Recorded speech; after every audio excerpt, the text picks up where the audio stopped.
చైతన్య ప్రసారం.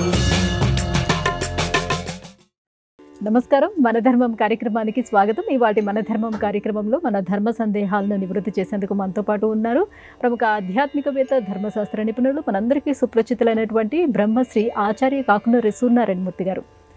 గురుగారు నమస్కారం. నమస్కారం అమ్మాయి. గురుగారు, పంచపల్లవాలు అంటే ఏమిటి? వీటిని ఇంట్లో పెట్టుకోవచ్చు అంటారా? బ్రహ్మాండంగా పెట్టుకోవచ్చు. ఇంటిలో పంచపల్లవాలు మనం నాటి సంరక్షణ చేస్తే సమస్త సౌభాగ్యాలు ఆ ఇంటికి లభిస్తాయి. ఇంట్లో పెంచుకోకూడని చెట్లు చాలా తక్కువ. కొన్ని చెట్లు అలా త్రుంచితే పాలు, కొన్ని చెట్లకు ముండ్లు, కొన్ని చెట్ల ద్వారా ఇబ్బందికరమైన గాలి చాలా తక్కువ. ఇలాంటివి వాటిని మినహాయించి మిగతా అన్నింటినీ ఇంటిలో నిరభ్యంతరంగా పెంచుకోవచ్చు. ఏ దేవతారాధన చేసినా ముందుగా మనం కలశ పూజ చేస్తూ ఉంటాం.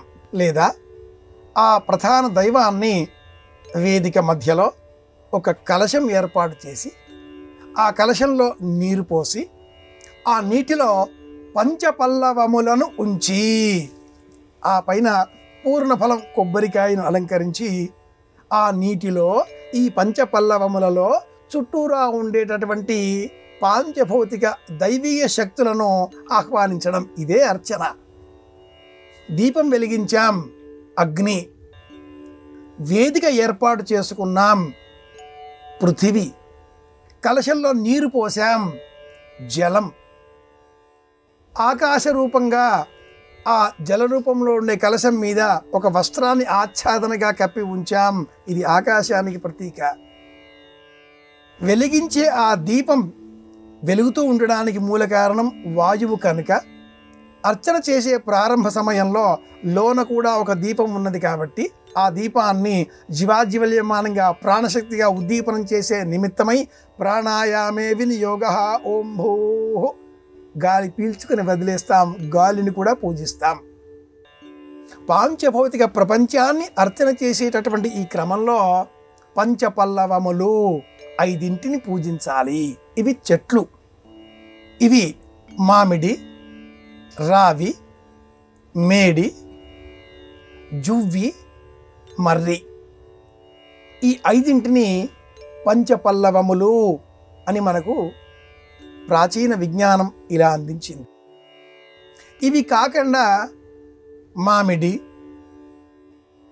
వీటితో పాటుగా బిల్వం, మాదీ ఫలం, త్రిఫలాలలో ఒకటి, పైచ్యాన్ని తొలగించేది, ఇంట్లో పెంచుకోవాలి. నేరేడు, ఇది కూడా ఇంట్లో పెంచుకోవాలి. జంబూ ఫలం అని మనం పిలుచుకుంటూ ఉంటాం, ఆ చెట్టు కూడా పెంచుకోవాలి. వెలగ చెట్లు, బిల్వం చెట్లు, మాదీ ఫల వృక్షాలు. క్రమం 2 వేరుగా ఉన్న రెండింటిలో ఉండే చెట్టు మట్టుకు మామిడి చెట్టు. ఏ ఇంట్లో మామిడి చెట్టు ఉంటుందో ఆ ఇంట్లో ఎప్పుడూ శుభాలే అవుతూ ఉంటాయి, పండుగలు నిర్వహిస్తూనే ఉంటారు. ఇంటికి పండగ కళ రావాలి, ప్రధాన ద్వారానికి మామిడాకులు కట్టేసుకుంటాం. మామిడికాయ, మామిడి పండు, మామిడి జీవితంలో అంతర్భాగం. కలశ స్థాపన, మామిడాకులు అందులో వేస్తాం.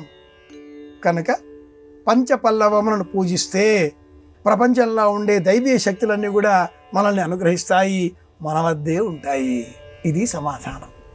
గురువుగారు, అధ్యాపకులు, గురువులు, ఆచార్యులు ఇవన్నీ కూడా ఒకే అర్థాన్ని సూచించే విషయాలా, లేకపోతే వేరువేరు అర్థాలు ఉన్నాయా వీటికి? భారతీయ వాంగ్మయం ఎటువంటిది అంటే ప్రతి పదానికి ఒక అర్థం వేరుగా ఉంటుంది. అంతేవాసి విద్యార్థికి ఉండే పేరు.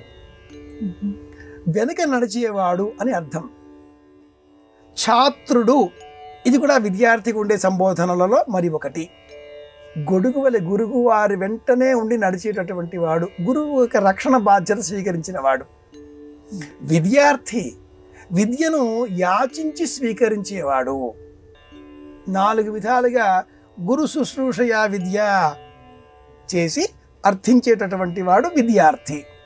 ఇది ఎలాగో విద్యను బోధించేటటువంటి ఆ గురువుకు సంబంధించిన సంబోధనలు కూడా వేరువేరుగా ఉన్నాయి, అన్నీ ఒకటి కావు.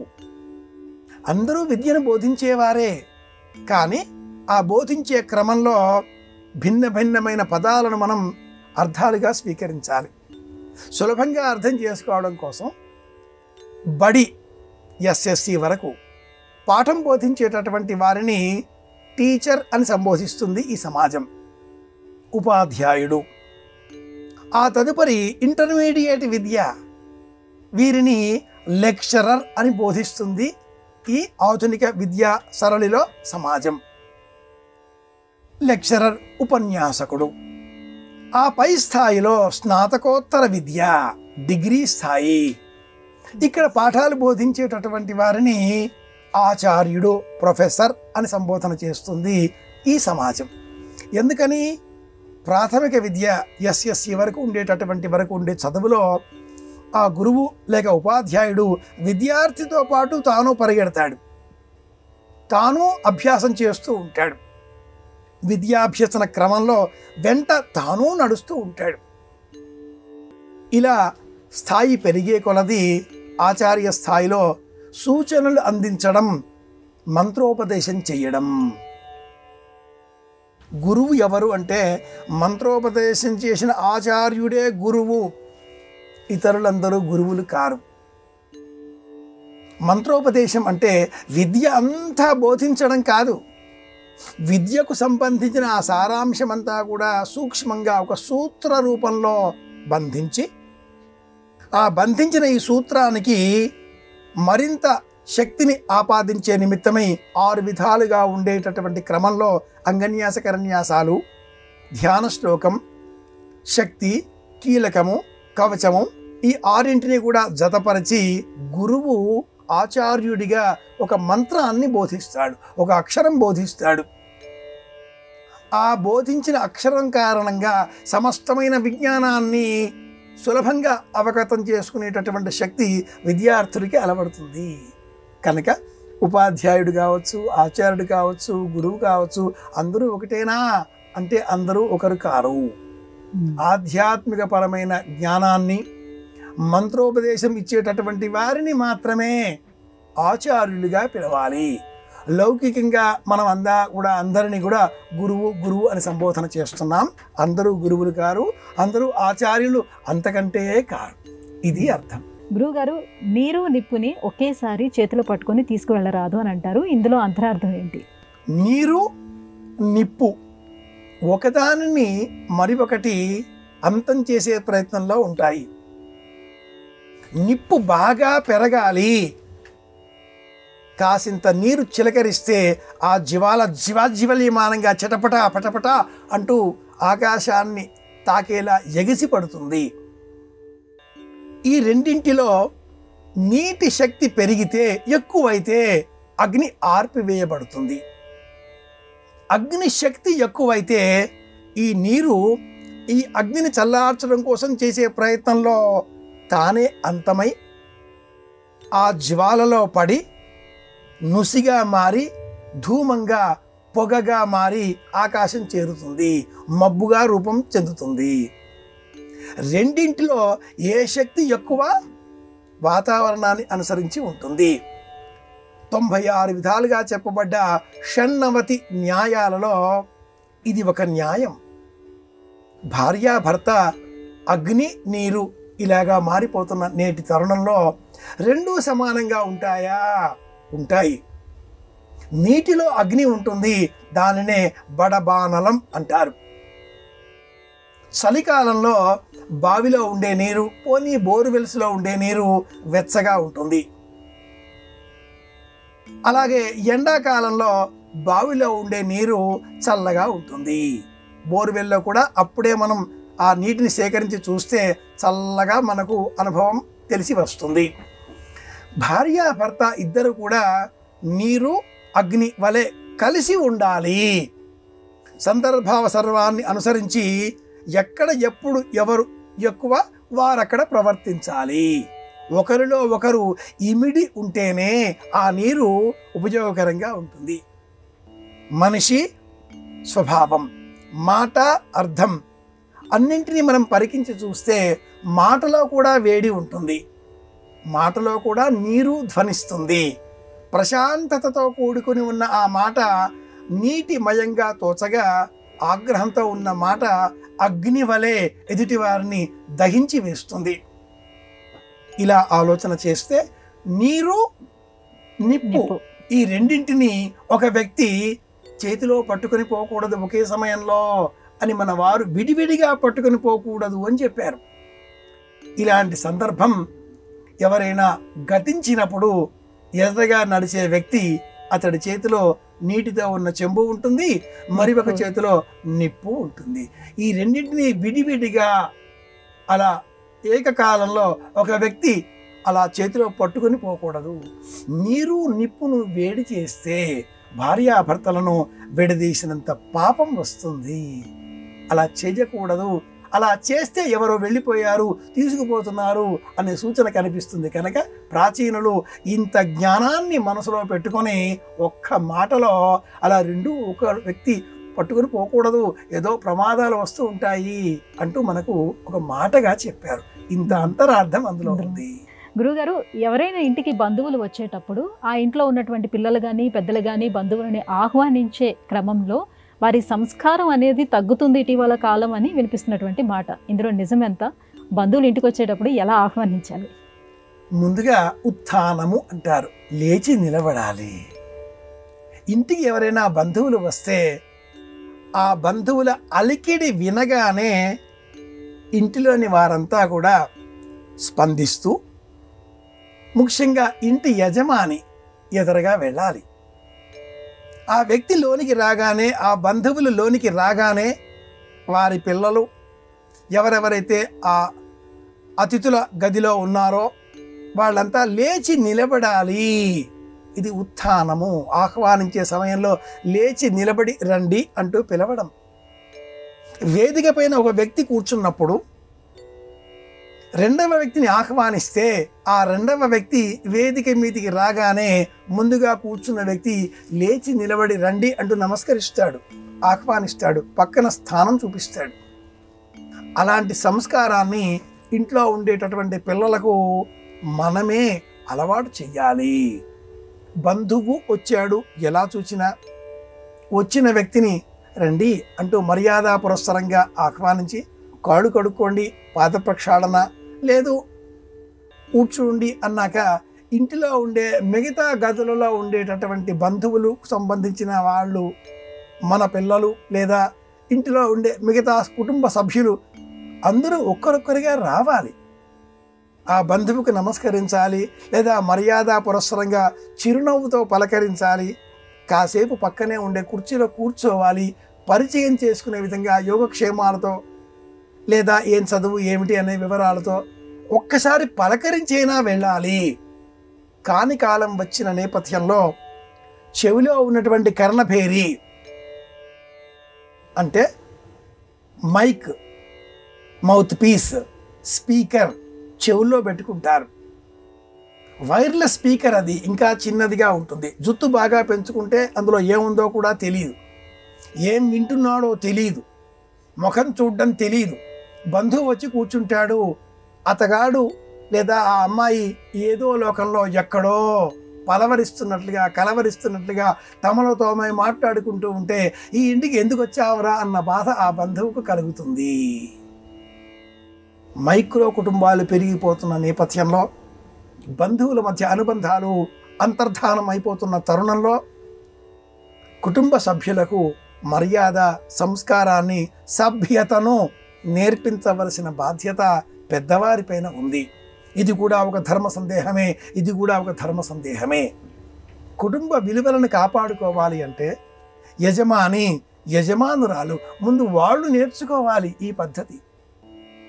ఫోన్ చేసి వచ్చారా అనే సంస్కారాన్ని విడిచిపెట్టి వచ్చిన బంధువులను ఆహ్వానించాలి, యోగక్షేమాలు అడగాలి. భోజనం చేసే వరకు వెళ్లకుండా ఉండండి అంటూ మనం వారిని నిర్బంధించకూడదు, కానీ మనం వారికి మన నుంచి ఇలాంటి పిలుపు ఇవ్వాలి.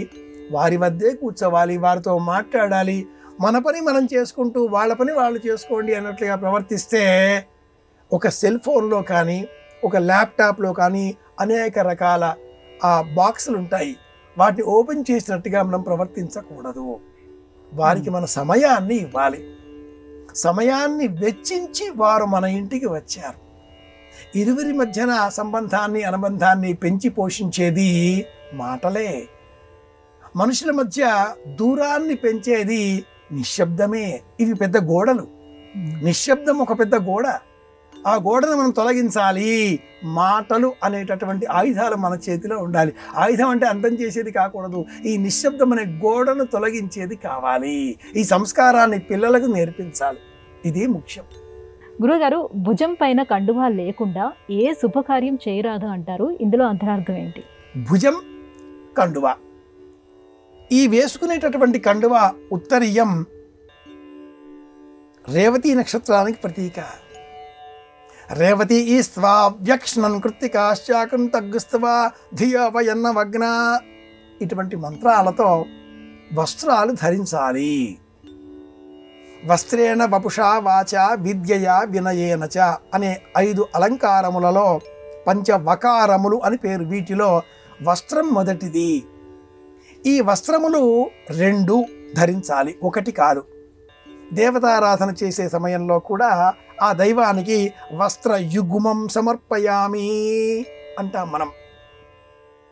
ఆంజనేయ స్వామి వారిని అర్చించే క్రమంలో వస్త్రం, ఆ నూలు దారాలతో ఉండేటటువంటి పొడవుగా ఉండేటటువంటి ఒక సంచయం చేతబుచ్చుకొని పసుపు కుంకుమ అంటించిన దానిని, తాటించిన దానిని 14 ముడులలో ఉండేదాన్ని అలంకరించాలి. ఆంజనేయ స్వామి వారికి 9 ముడులతో ఉండే స్వరూపం శివుడికి, 5 ముడులు అమ్మవారికి. సంఖ్య ఆధునిక కాలంలో వచ్చి చేరింది. ఎలా ఉన్నా కూడా వస్త్రద్వయం, వస్త్రయుగ్మం, ఒకటి పొడవుగా ఉండేది, మరి ఒకటి చిన్నగా ఉండేది. ఈ వైపు పసుపు, ఈ వైపు కుంకుమ ఒకే ముడి మధ్యలో ఉంటుంది. కాస్త దడసరిగా ఉండే ఆ దూదికి సంబంధించిన భాగ ద్వయం వస్త్రయుగ్మం సమర్పయామి. ఎలాగో మనం కూడా ఒకే వస్త్రం ధరించి జీవితం గడపకూడదు. భుజం పైన కండువా ఉండాలి. మహిళలు ఈనాటి కాలంలో పొడవుగా ఉండే ఒక అంగరఖ ధరిస్తున్నారు. నైటీ అన్న పేరిట నిరభ్యంతరంగా ధరించవచ్చు. ఆ పేరులోనే రాత్రి వేళనే ధరించవలసింది అని ఉన్నప్పటికీ సౌలభ్యం కారణంగా వెసులుబాటు సులభంగా ఉంటుంది కనుక అనుకూలతను అనుసరించి ధరిస్తున్నారు. ధరించవచ్చు, ఏ దోషమూ లేదు. కానీ ఆ వస్త్రం పైన మరి ఒక వస్త్రం ఉపవస్త్రంగా ఓణీ వలె భుజం పైన ఒక తువాలు వేసుకున్నా అది వస్త్రద్వయం అవుతుంది. ధర్మానికి వ్యతిరేకం కాదు. మహిళలకు సంబంధించి దుపట్టా ఎలాగో అంగరఖావలే పొడవుగా వేసుకునేటటువంటి నైటీతో పాటుగా ఈ దుపట్టా భుజం పైన వల్లెవాటుగా ఉండడం ఎలాగో మగవారికి కూడా అలాగే ధరించే వస్త్రం కండువ ఒకటి ఉండాలి. ఈ కండువ ఎడమ భుజం మీద ఉన్నది. ఇది ధర్మశాస్త్ర కర్మలు, ధర్మకర్మలు చేస్తున్నాడు అనడానికి ప్రతీక. ఈ కండువ కుడి భుజం మీద ఉన్నది, పితృకర్మలు చేస్తున్నారు అనడానికి ప్రతీక. ఈ కండువ హారం వలె గళసీమలో ధరించి ఉన్నాడు, ఇల్లాలు పక్కనే ఉన్నది అని అర్థం. ఉపవీయ దక్షిణం బాహుముద్ధరతేవ ధత్తే సవ్యమితి యజ్ఞోపవీతమే తదేవ విపరీతం ప్రాచీనాభీతగుం సంవీతం మానుషం. హారం వలె వేసుకునే ఈ కండువ సంవీతము అనే ధర్మానికి ప్రతీక కనుక కండువ ఉండి తీరాలి. తమిళనాడు, కేరళ, ఇతర ప్రాంతాలలో ఈ కండువాను కుడివైపున ధరిస్తారు. ఆ ప్రాంతాలకు సంబంధించి కుడివైపున ఆ వస్త్రం ధరిస్తే శుభకార్యాలకు ప్రతీక. కానీ తెలుగునాట ఈ కండువ ఇలా ఎడమ భుజం మీదే ఉండాలి. యజ్ఞోపవీతానికి ప్రతీక ఈ కండువ. కండువ లేకుండా దేవతా దర్శనం చేయకూడదు. అసలు ఇంట్లో కూడా ఏ వ్యవహారం చేయాలి అన్నా కూడా, శుభకర్మలు ఆచరించాలి అన్నా కూడా భుజం పైన కండువా ఉండాలి. తీర్థం తీసుకోవాలి అంటే కూడా భుజం పైన కండువా ఉండాలి. ఈ కండువాని ఇలా 2 చేతుల మధ్యన ఉంచి తీర్థం పుచ్చుకోవాలి. కండువా తప్పనిసరి. కనీసంగా కర్చీఫ్, జేబురుమాలైనా ధరించాలి. గురువుగారు, మరి అవసరమైన పరిస్థితుల్లో ఇంట్లో ఉండేవారు ఒకరి వస్త్రములు మరొకరు ధరించవచ్చా? అదేమైనా దోషమా? చాలా దోషం. శాస్త్రం అంగీకరించదు. పొరపాటుగా కూడా ఒకరి వస్త్రాన్ని మరొకరు ధరించకూడదు అని మనకు యయాతి మహారాజు వృత్తాంతం తెలియజేస్తుంది. పొరపాటుగా వృషపర్వుడి కుమార్తె శర్మిష్ఠకు ప్రాణ స్నేహితురాలు శుక్రాచార్యుని కుమార్తె దేవయాని ఇద్దరూ వెళ్ళారు. జలకాలాడ ఆడారు. జలక్రీడలలో ఆనందంగా ఉదయం నుంచి సాయంత్రం వరకు కోలాహలంగా జీవితం అంతా కాలం అంతా కూడా రోజంతా కూడా గడిపేశారు. కానీ ఆ హడావిడిలో దేవయాని శర్మిష్ఠ వస్త్రాన్ని ధరించి వచ్చింది. అది కూడా వల్లెవాటు. కాసేపు అయ్యాక శర్మిష్ఠ తన వస్త్రం ఒకటి లోపించడంతో పరుగున చుట్టూరా చూచింది. దేవయాని ధరించి ఉండడం గమనించింది. ఆగ్రహంతో ఊగిపోతూ తన వస్త్రాన్ని అలా లాగి పుచ్చుకొని, ఇది పొరపాటు, తప్పు చేశావు అంటూ కోపంతో దేవయానిని ఒక బావిలోనికి నెట్టివేసి తన వస్త్రాన్ని తాను ధరించి వచ్చేసింది. వస్త్రం లేకుండా ఉన్న ఆ దేవయానను చూచి కరుణతో ఔదార్యంతో యయాతి చక్రవర్తి తన భుజం మీద ఉండే వస్త్రాన్ని అందించాడు. బావిలో ఉన్న ఆ దేవయానికి చేతిని అందించి పైకి లాగి, నీ మానాన నీవు వెళ్ళవలసింది అంటూ సెలవిచ్చాడు. వస్త్రం లేని నాకు వస్త్రాన్ని ధరించే అవకాశం ఇచ్చి నా గౌరవాన్ని కాపాడిన మీరు నాకు భర్త. నా చెయ్యి పట్టుకున్నారు, ఇది పాణిగ్రహణం కాబట్టి మీరు భర్త.